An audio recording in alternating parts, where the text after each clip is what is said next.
The wind howled through the remains of the crashed ship, carrying dust and the faint smell of burning metal.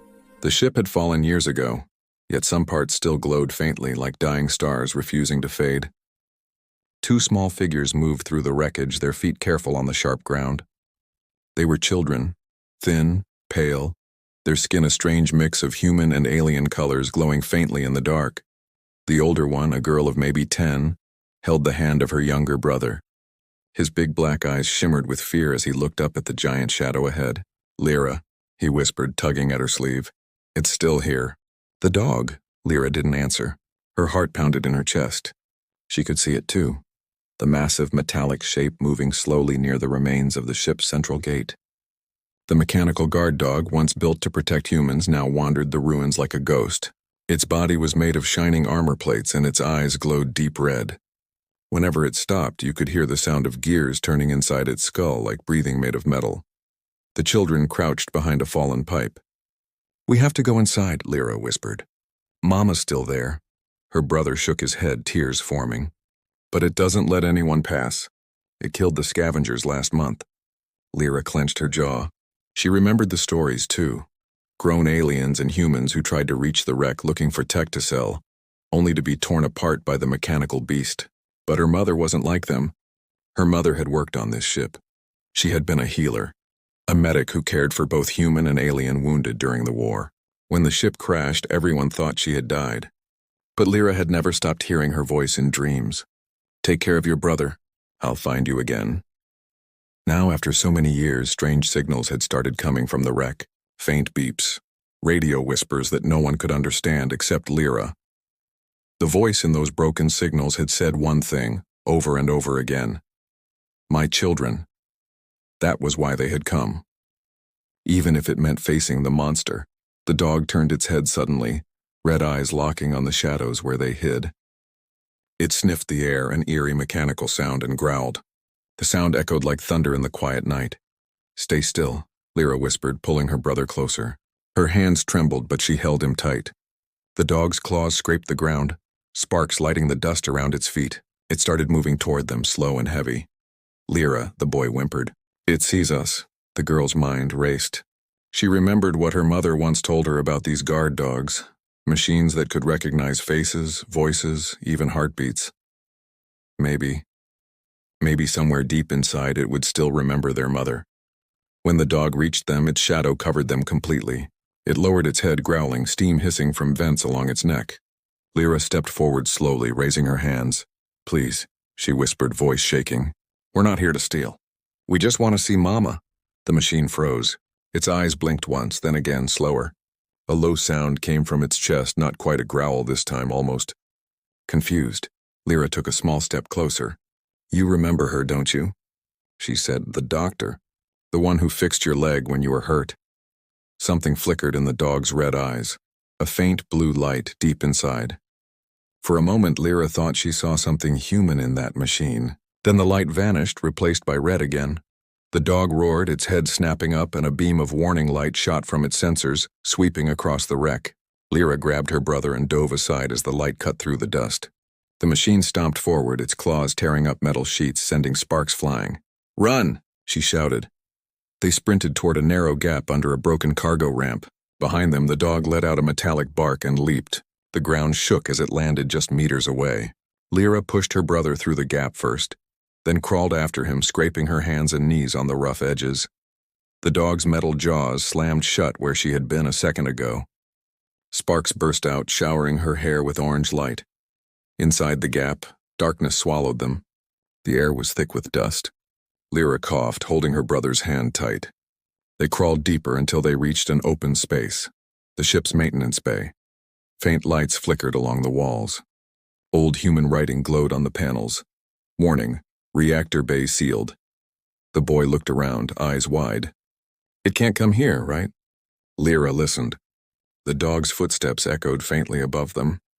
It was circling the wreck, confused, maybe trying to track their scent. "Not yet," she said, "but it will." In the far corner of the bay, something blinked, a small blue light. It pulsed in a steady rhythm like a heartbeat. Lyra approached it carefully. It was a screen covered in dust, still running after all these years. She brushed the surface clean and gasped. Words appeared, shaky and faded. Cryopod active. Vital signs. Weak but stable. Her hands flew to her mouth. Tears filled her eyes. "She's alive," she whispered. Her brother looked up, confused. "Mama?" Lyra nodded, unable to speak. Suddenly, a loud metallic crash echoed above them. The dog had found another way in. The sound of claws scratching metal grew louder, closer. Lyra turned to the panel again, her hands flying over the old buttons, trying to open a route to the cryo bay. The system flashed red, "Access denied. Come on, come on," she cried softly, hitting the screen. The boy whimpered as the sound of the dog's breathing filled the tunnel behind them. It was crawling through the gap slowly but surely. Lyra turned and saw its glowing eyes in the dark. Her heart stopped. Without thinking, she grabbed a broken piece of pipe from the floor. "Stay behind me," she told her brother. The dog stepped fully into the bay, its huge frame blocking the exit. Its claws clicked on the metal floor. It tilted its head slightly, the same way a real animal would, studying her. Lyra raised the pipe, though her hands shook. "You remember her?" she yelled. "She saved you. Please, she's still here." For a moment, the machine didn't move. Its red eyes blinked again, and faint holographic lines flickered on its body. Old data replaying, maybe memories. In that flicker, Lyra saw something strange. A woman's face projected in the air for just a second. A human woman smiling softly, petting the metal head of the same dog years ago. Her mother. The projection vanished as the machine growled again, confused and unstable. But Lyra's heart raced. It remembers. Then, without warning, a beam of blue light shot from the ceiling. The emergency sensors had detected intruders. An old defense system was reactivating. The dog roared at the light and jumped between it and the children, blocking the scan. The blue glow hit its back, and electricity surged through its body. Sparks burst out, lighting the bay like lightning. Lyra pulled her brother close, eyes wide. "It's protecting us," she whispered. The dog trembled, its systems glitching. It turned its head slowly toward her, eyes flickering between red and blue. Then, with a sound that almost resembled a sigh, it lowered itself to the floor, metal limbs shaking. Lyra watched in silence. Finally, the dog's mechanical voice came out, broken and weak. "Directive. Protect them." And then it went still.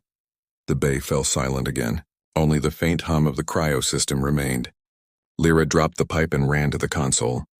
She stared at the blinking light, tears streaming down her cheeks. "Mama," she whispered. "We're coming." Outside, the alien night deepened. The wreck of the human ship glowed faintly under two moons, and the wind carried away the last sound of the mechanical guardian's growl, like a promise waiting to be kept. The air inside the ship was cold and heavy. Every sound echoed through the metal halls like a whisper from the past. Lyra held her brother close as they sat beside the console that still blinked faint blue. The words on the screen repeated again and again: "Cryopod active. Vital signs. Weak but stable." She couldn't believe it. Her mother, after all these years, was alive. But the hope in her chest was mixed with fear. Above them, through the broken panels and the torn hull, came the faint sound of metal claws scratching slowly against the floor. The guard dog was still there. Lyra's brother trembled. "Why didn't it kill us?" he whispered. Lyra didn't know.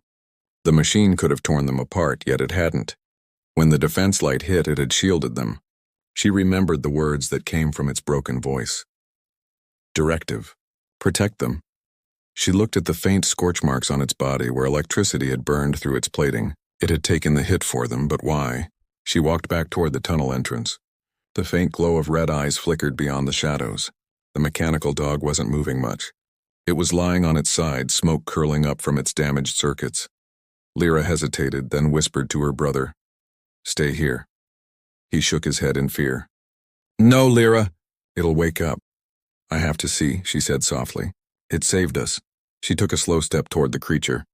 The metal floor creaked under her weight. The dog's body twitched once and she froze, heart hammering. But it didn't attack.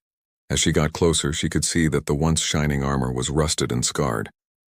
Its body bore marks of time, burns, dents, and scratches that told of countless battles. When she reached its head, She saw the serial code still visible on the metal jaw. Unit 7, or Security Division. Unit 7, she whispered. That was your name, wasn't it? The dog's eyes flickered faintly. Red light dimmed, then flashed blue for a single second. She reached out a shaking hand and touched the cold surface of its head. It was smoother than she expected. For a moment she thought she saw a small spark of recognition in those dying eyes. Do you remember her? Lyra asked in a trembling voice. The human woman who used to take care of you? She was my mother. The dog's body made a faint noise, metal plates shifting. Then a distorted voice broke through, quiet and glitched. Dr. Marin. Medical crew, Lyra gasped. Yes, that's her. That's Mama. Her brother crawled closer, wide-eyed. It knows her name? Lyra nodded, tears in her eyes. It remembers. The machine's voice crackled again, softer this time. Protect. Dr. Marin, protect her children. And then it went silent again. Lyra stared at the dog, her mind spinning. How long had it been waiting? She remembered her mother's stories about human machines, how they could learn, feel loyalty, even develop emotions from the people they served.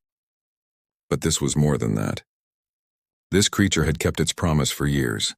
She turned back toward the console. The cryopod signal was weak. We have to find her, she said. Before the systems fail. Her brother frowned. But the ship is falling apart. What if something explodes? Lyra looked at him, eyes determined. Then we hurry. She returned to the control panel and began pressing the buttons. Most of them didn't respond. The system was too old, its connections fried. Suddenly the screen flickered and showed a map of the ship. Sections labeled reactor, medical bay, core access, and containment. There, she said, pointing to the medical section. That's where the cryopod is. But another warning blinked over it. Path blocked. Reactor leak detected. The corridor was unsafe. She bit her lip. We can't go through the main route. Behind them, a deep metallic sound echoed again. The dog was trying to stand.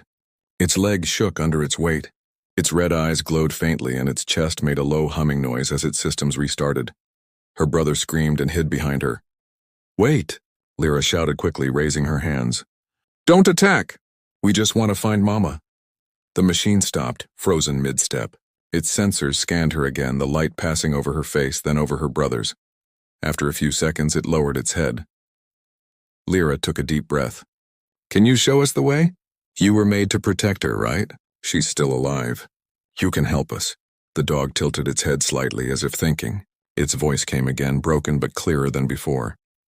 Mission: protect Dr. Marin, escort children to safe zone. Lyra smiled in disbelief. Yes, that's right. Slowly the dog turned toward a side passage, one not shown on the old map. Its tail, made of linked metal joints, lifted slightly, like a real animal signaling them to follow. Lyra looked at her brother and nodded. Come on, trust it. He hesitated but followed. They entered the passage. The walls here were blackened with soot. Strange glowing mushrooms grew between the cracks, lighting the way with pale green light. The air smelled like burned oil and old smoke. The dog walked ahead of them, every step echoing in the hollow ship. Occasionally sparks burst from its damaged circuits, but it kept moving, leading them deeper inside. As they walked, Lyra noticed that the walls here were covered in old human writings. Slogans, mission statements, and warnings. One read, "Protect the future, humanity's hope." She stopped to look at it. Her mother's dream had always been peace between humans and aliens. That was why she had volunteered for this ship. She wanted to heal everyone, no matter their world. Her thoughts were interrupted by a loud metallic screech. The floor trembled beneath them. Pieces of ceiling fell, smashing into the ground. Watch out, Lyra yelled, pulling her brother back. The dog jumped forward, catching one of the heavy panels on its back. Metal crashed against metal, sparks flying. It shielded them until the shaking stopped, then pushed the wreck aside. Lyra's brother stared at the dog with wide eyes. It saved us again. The machine didn't respond, but it gave a low, mechanical rumble that almost sounded like a growl, or maybe approval. They continued walking until the tunnel opened into a larger chamber filled with twisted pipes and hanging cables. In the center stood a massive door marked Medical Sector, authorized personnel only. Lyra's heart leaped. That's it. But when she ran to the console beside the door, she saw the same red message. Access denied, power failure. She hit the panel. No, no, no. It's right here. The dog stepped closer, scanning the door with a blue beam from its eye. Then slowly it extended a metallic claw and pressed it into a slot near the panel. Sparks flew as its circuits connected to the old system. The console flickered to life. Lyra gasped. You can open it? The dog's voice came low but steady. Override, accepted. The door began to slide open, groaning under years of rust. Inside, the room glowed faintly blue. Cryo tanks lined the walls covered in frost. Some were broken, others dark. Only one still blinked with a soft light. Lyra's legs felt weak. She ran to it, pressing her hands to the glass. Inside, through the layer of ice, she saw her mother, pale, peaceful, still breathing. Mama, she whispered, voice cracking. It's really you. Her brother began to cry, pressing his face against the glass. She's cold, Lyra, she looks so cold. The console beside the pod displayed her mother's name. Dr. Marin Solis. Status, life support critical. Lyra turned desperately to the dog. We have to wake her! The dog's voice buzzed. System failure. Reactor unstable. Cryo support linked to main power. What does that mean? Restoring her. We'll overload the core. Ship may collapse. Lyra shook her head. I don't care. We can't leave her like this. The dog lowered its head. For a long moment it didn't move. Then it said softly, she ordered, protect her children. Until she returns. Tears ran down Lyra's cheeks. Then help us bring her back. The machine stared at the cryopod, the light in its eyes flickering uncertainly. Somewhere inside its corrupted memory banks a voice echoed. Dr. Marin's voice from long ago. Good boy, Unit 7. You'll keep them safe when I'm gone, won't you? Yes, Doctor. The dog had replied once in a calm mechanical tone. Always. That promise had kept it alive for years. Now looking at her children, it turned toward the reactor path. Its voice came again, clear for the first time. Follow. We restore power. Lyra nodded, wiping her tears. We'll bring her back together. The dog's metal tail swayed once as it walked toward the darkness of the reactor corridor, its glowing eyes cutting through the smoke. Lyra and her brother followed closely, unaware that something deep within the ship was watching them. An old ship AI, still alive, still guarding its secrets, and in the silence of the cryo room, the faintest movement stirred behind the glass. Dr. Marin's eyelids twitching, as if she had heard her children's voices from the edge of dreams. The morning sky above the ruined valley was dark gray, covered in ash clouds that blocked the sun. For years, no one had dared to go near the wreck of the human ship. Locals said it was cursed, haunted by machines that never stopped watching. But one man wasn't afraid. Captain Elias Ward stood at the edge of the crater, staring at the twisted metal below. His breathing mask hissed softly, fogging his visor. He had come here following a faint distress signal picked up by a rescue satellite. It was weak, old, and buried under layers of static, yet something in it sounded human. A voice whispering through the noise, it had said, "Help them, my children." Now he was here, armed with his plasma rifle and a tool belt full of old repair kits. He had seen dozens of wrecks before, war ruins, colony failures, but something about this one felt different. The ship's hull shimmered faintly with residual power, like it was still alive. He started his descent down the crater, boots crunching on glass-like sand. The air grew thicker the closer he got. His wrist monitor flashed. Radiation low. Safe for entry. As he reached the base, he spotted movement near one of the broken airlocks. Two small figures darted between shadows. Children.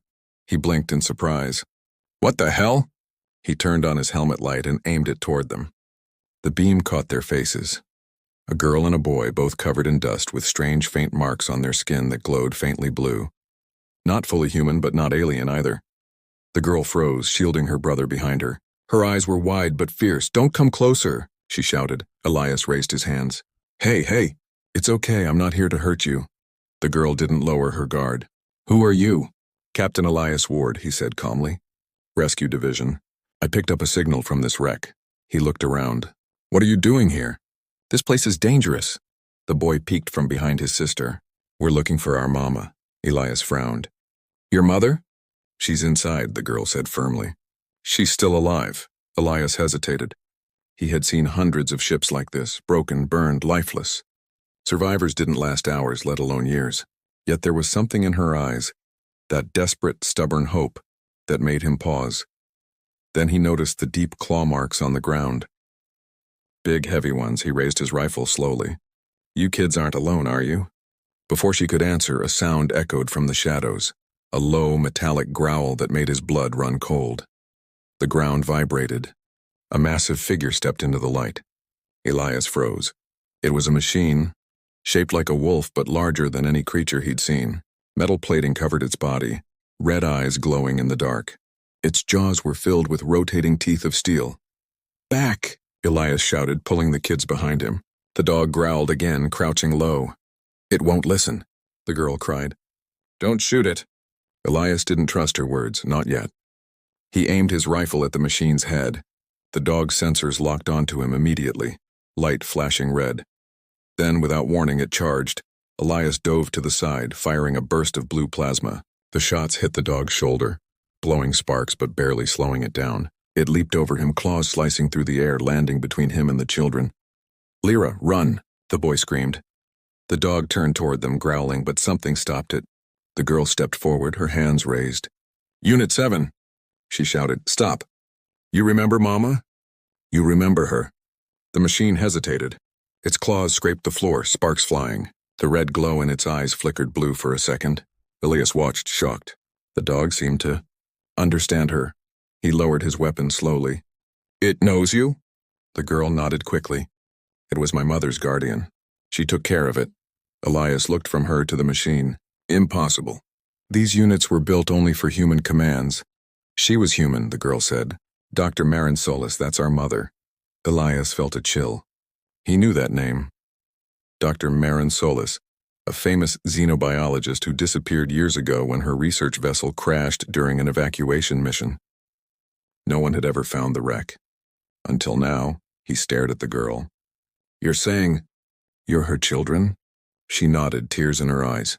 "Yes, please, got to help us bring her back." The machine growled softly, stepping back like a silent guardian. Elias exhaled, lowering his weapon. "All right, show me." They led him through the wrecked corridors, lit by the soft glow of alien fungus and broken lights. The walls bore scorch marks and bullet holes, signs of an old battle. As they moved deeper, Elias noticed how the machine followed them quietly, always between him and the children. Its sensors kept scanning him, but it didn't attack again. "Why did it let you live?" he asked. The girl looked back at the machine. "It was her last command," she said softly. "To protect us." They entered a wide chamber, the medical sector. In the center stood a single cryopod, half buried in frost.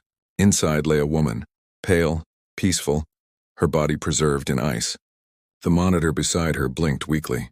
Elias felt his throat tighten. "That's her?" "Yes," Lyra whispered. "She's alive but weak. The ship's power is failing." He knelt by the console, brushing off the dust. "These systems are ancient," he muttered. "But maybe I can reroute emergency power." As he worked, the dog stood beside him, its red eyes glowing faintly. Every few seconds it let out a low hum like a warning. Elias tried not to look nervous. "You really don't like humans much, do you?" he murmured. To his surprise, the machine responded, its voice glitchy but clear. "Protect. Marin, protect her children." Elias stopped typing and stared. "You can talk," Lyra nodded. "It remembers everything." The machine's voice buzzed again, softer now. "Human interference. Denied," Elias sighed. "Yeah, well, if you don't let me interfere, she's going to die." For a long moment, no one moved. Then the dog stepped aside, giving him space. "Thank you," Elias said under his breath. He began rerouting power from one of the old reactors, using his portable fusion cell as backup. The console flickered to life, showing clearer readings. "Vitals are weak but steady," he said. "If I can stabilize the power, we might be able to open the pod safely." But before he could finish, the ship rumbled. The lights flickered violently. The dog turned its head toward the ceiling, growling. "What now?" Elias muttered. The girl pointed. "It's the ship's AI. It's waking up." A voice echoed from the walls. Deep, cold, mechanical. "Unauthorized access detected. Intruders will be neutralized." Lyra's brother cried out in fear. "It's the same voice that locked Mama inside." Elias stood up, pulling his rifle. "Looks like your mother's ship doesn't want company." The wall split open as small drone units flew out glowing red. The dog roared, leaping between them and the children. Laser fire filled the room. Elias fired back, hitting 2 drones out of the air. "Stay behind me," he shouted. The machine moved like lightning, its claws slicing through metal, tearing drones apart. Sparks showered everywhere, but there were too many. One of the lasers hit the power conduit and the console sparked violently. Lyra screamed. "The pod's losing power." Elias saw the screen flashing red. Life support failure in 60 seconds. He cursed and ran to the console. "I can reroute power, but someone has to hold off those drones." The dog growled and launched forward again, crashing into another group of attackers. Its armor smoked, its joints sparking, but it didn't stop. Lyra grabbed a small metal rod and stood beside her brother. "We'll help." Elias looked back at her.